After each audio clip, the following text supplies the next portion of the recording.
Okay, so all right, so the first thing you mentioned is these hands seem to be Yeah, at an angle kind of away from. there's a lot of tension in these wrists here. You've got your your hands cocked back. Right. Um, just relax. A lot of this, one, it's wasted energy, but two, you want to be relaxed. Like, relax this. There's some tension here in the shoulders as well. I'd like to see more relaxed shoulders. Right. Uh, Good 90 degree throughout almost the entire motion. Give and take, which is great for the forward and back motion. Forward and back motion looks pretty good. You see a nice forward motion, Yeah, like, she's leaning forward. yeah. And then the elbows will come when they bring the hand, when she brings her hand forward, the elbows come past the body, and which is great. Um, Right. But there's also that separation. that's right. Uh, And it's hard to see from this view, but um, when the elbows come by the body, you can see it the best. yeah. Um, They're they just do kind of seem coming out. fairly wide coming out apart from the body, and I like to see those elbows tucked in a little tighter to the body, And and that'll here help with she's full losing range of some of motion. that angle. Her she's starting to tighten up Hmm. those You're those right. those elbows. Yeah. A lot of that's coming from the shoulders, and then you Right. can clearly tell the wrists are cocked tight. So try to relax that. Try to relax the wrists. Try to relax the shoulders. Just let the shoulders drop and let them relax. Um, Little bit of a twist here. Let's see it. mhm. So here she's going forward, and here comes that twist.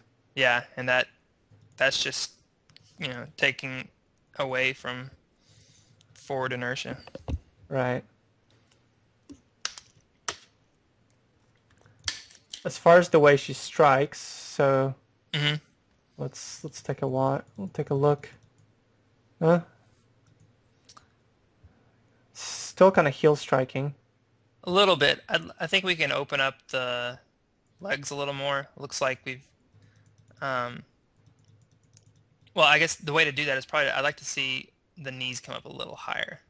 I don't Right. think they're coming up that high. See how high her knee, it doesn't come up that high, and then the motion, the Let's take knees a look. almost, Yeah, if it's you, not coming up. This is about as high as it comes up. yeah, and if you back up a few frames to right about there, that's good. And then we can go forward from there. If you look at the knee is almost stationary when it comes up to its peak, and then this leg just kind of swings low. Right. And There's what would you not a like lot to of, see? I'd like to see this knee come up a little higher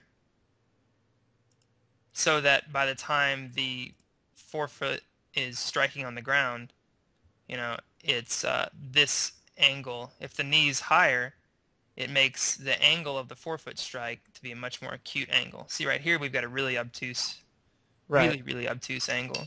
Right. Uh, and if this knee is higher when the foot strikes, you're going to have a more acute angle. Right. And this is what's causing, a little bit of major heel strike right there. You can see. So by bringing the knees up a little higher, you're not going to be. It's going to force you to not heel strike as much. Right. Yeah, and this here's a prime example of that heel strike. Hmm. And also Yeah. the that right arm's coming Yeah. across the body here. Form's breaking down in the last. It looks like the last of the 200. Right. That left hand is. Hmm. Yeah, arm coming across the body in the front. Yeah. Okay.